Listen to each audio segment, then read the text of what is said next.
नमः महेश्वराय। मैं डॉक्टर आशुतोष कुमार यादव आज आप लोगों के लिए शब्द रूप संबंधित तृतीय वीडियो लेकर मैं आया हूँ।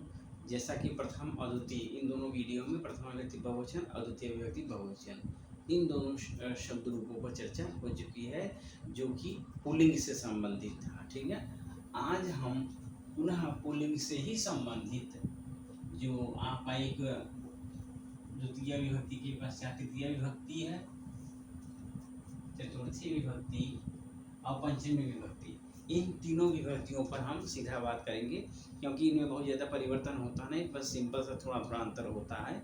इस वजह से आप तीनों हम विभक्तियों पर चर्चा कर लेंगे।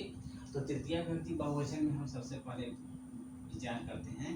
तो आपको बता ही दिए थे जैसा कि शब्द रूप कई होते हैं, आकारांत होते हैं, आकारांत भी होता है, आकारांत, ह्रस्व इकारांत, दीर्घ इकारांत, ये आप जानते हैं, उकारांत,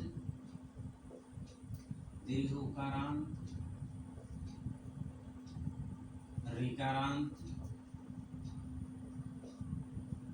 ऐकारांत,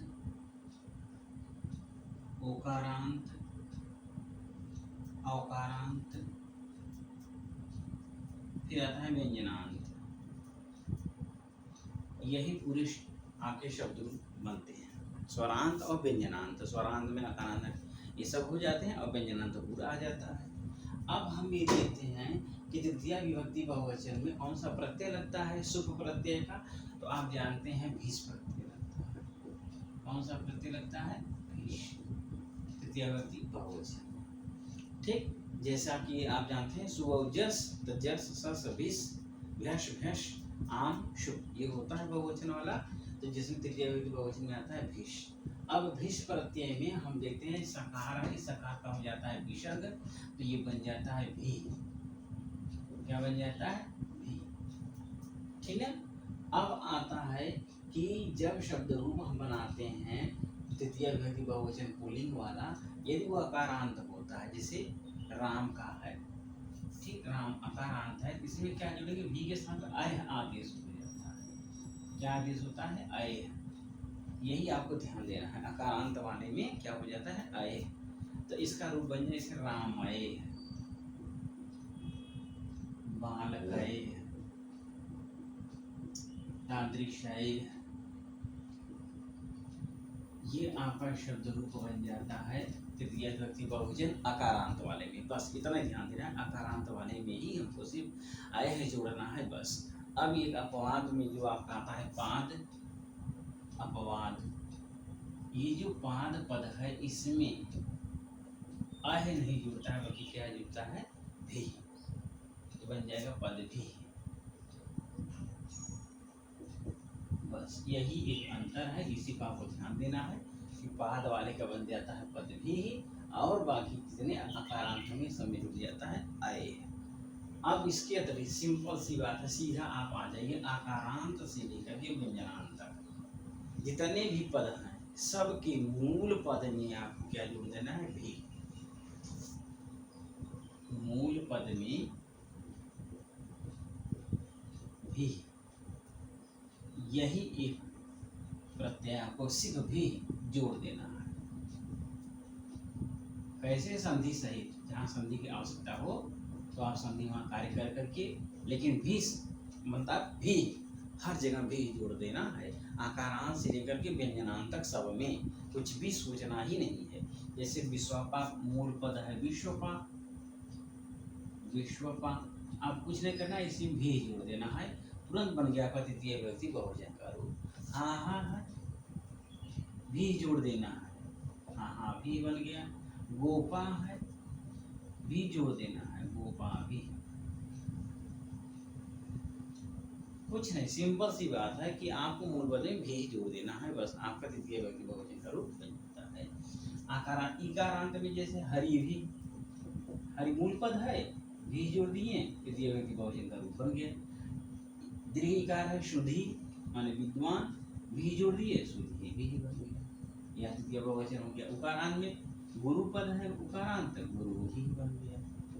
स्वयंभू दीर्घ उकारांत है तो स्वयं भू भी, बस ऐसे करते, कुछ नहीं करना। ऋकारांत है, पितृ मूल पद है तो मूल पद पितृ और भी जोड़ दिए पितृ भी बन गया। एकारांत में है रय, एकारांत है, रय में क्या होता है, हम बताए थे ना कि आई से लेकर के आओ, ठीक, इसमें आयादि संधि कार्य करने लगता है तो एक आय आदेश होता है आभी, आभी जब जोड़ेंगे ऐ वाला तो बन जाता है राभी। यही ध्यान देना है कि हमको यहाँ क्या कर देना है, आभी जोड़ना है तो बन जाएगा राभी। फिर ओ गो माने बैल, इसका क्या हो जाए, ओ है तो इसमें कुछ नहीं करना, ओ भी अर्थात गो भी, मूल पद गो है ऐसे में की जोड़ दिए गो भी।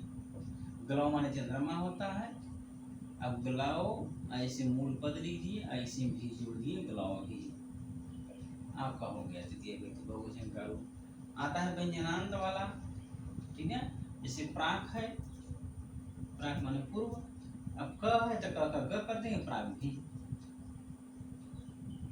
जलोमुच माने बादल होता है या पयोमुच, तो पयोमुच च है तो ग कर देंगे, पयोमुख भी,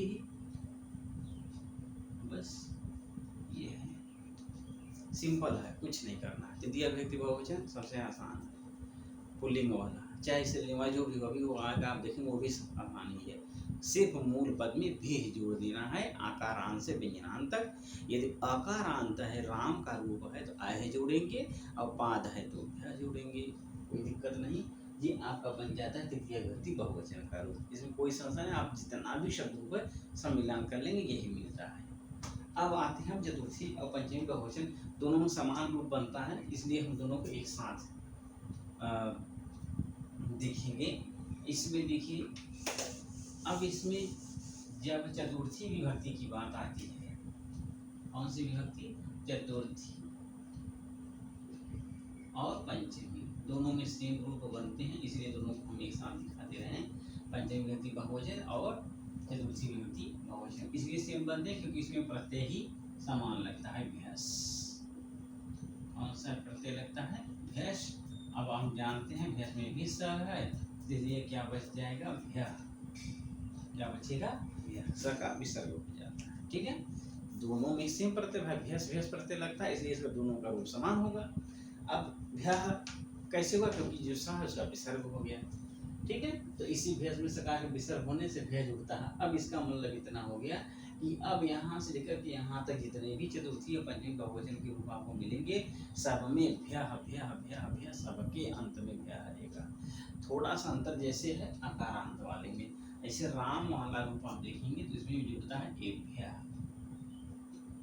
क्या जुड़ता है, एक भ्या, इसका बन जाएगा राम में भ्या, बालक भ्या, ठीक है, तादृश्य भ्या, उनका कुछ नहीं करना, सिर्फ जोड़ना है ए भ्या, मूल पद में ए भ्या जोड़ लेना है। पाद जो आपका अपवाद है ये हमेशा अपवाद रहा है, तो इसमें हम जुड़ेंगे ये भ्या न जो कि क्या कर देंगे, भ्या जुड़ेंगे, पद भ्या ये बन जाएगा, पद भ्या, सिर्फ भ्या जोड़ेंगे तो बन जाएगा पद भ्या, यही एक अपवाद है। अब बाकी तो कोई दिक्कत नहीं, उसमें भ्या जुड़ेंगे। अब इसके बाद फिर वही आकारांत से व्यंजनांत तक जितने भी मूल पद हैं उसी मूल पद में हमको भ्या भ्या भ्या भ्या सब में भ्या जोड़ देना है संधि सहित से। वही चीज है कि मूल पद में हमको यहाँ क्या जोड़ देना है, भ्या जोड़ देना है, ठीक है, जोड़ देने संधि कार्य सहित करेंगे। जैसे विश्वपा मूल पद है, अब भी हटा देंगे, तृतीय बहुवचन वाला था तो तृतीय बहुवचन वाला हटा करके सब में हम क्या जोड़ देंगे, भी जोड़ेंगे।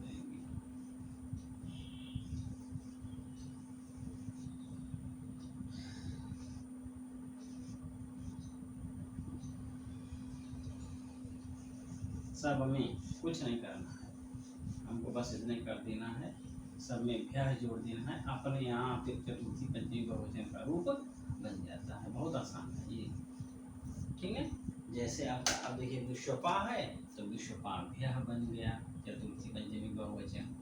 हम इसको किताब में यदि दिखाना हो, जो किताब आप पढ़ रहे हैं, अगर हम पंचमी विभक्ति बहुवचन की बात करते हैं जो शब्द है उसी के ऊपर हम ऐसे कर देते हैं तब पंचमी विभक्ति बहुवचन का ज्ञान हो जाता है। तृतीया विभक्ति बहुवचन लिखना है तो हम ऐसे लिखेंगे, द्वितीय विभक्ति बहुवचन लिखना है तो हम ऐसे लिखेंगे, द्वितीय विभक्ति एक वचन लिखना है तो ऊपर एक लिख देंगे, वचन ऊपर है कभी विभक्ति नीचे है। तो विशुपाभ्यः, आहाभ्यः, गोपाभ्यः, और क्या गो है गोभ्यः, ग्लव है ग्लवभ्यः, हरि है हरिभ्यः, शुद्धि है शुद्धिभ्यः, गुरु है गुरुभ्यः, स्वयंभू है स्वयंभूभ्यः, पितृ है पितृभ्यः, कर्तृभ्यः, रामभ्यः, राय वाला क्या हो जाए रामभ्यः,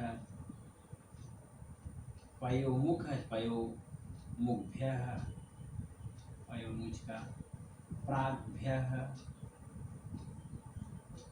ग्लवभ्यः, ठीक है। ये है, बस कुछ नहीं करना है आपको। चतुर्थी पंचमी विभक्ति बहुवचन में कुछ भी नहीं करना है, सिर्फ मूल पद में भ्यस प्रत्यय लगा देंगे, मिल जाएगा भ्यः, तो सबका रूप अपने आप बनता चला जाएगा, ठीक है। जैसा कि हमने आपको यहाँ दिखाई दिया है, बस वही अकारांत वाले में अंतर होता है, वहाँ एक भ्या जोड़ेंगे, बाकी हर जगह भ्या जोड़ देंगे। फिर उसके बाद आपका जो तृतीय विभक्ति बहुवचन बता दी, उसमें भी हर जगह भी जोड़ना है, सिर्फ अकारांत वाले में क्या है जोड़ना है, आय है जोड़ देना है, राम है बाल बेटा दिशा है, बाकी हर जगह भी हर जगह जोड़ देना है, बस इतना ही है।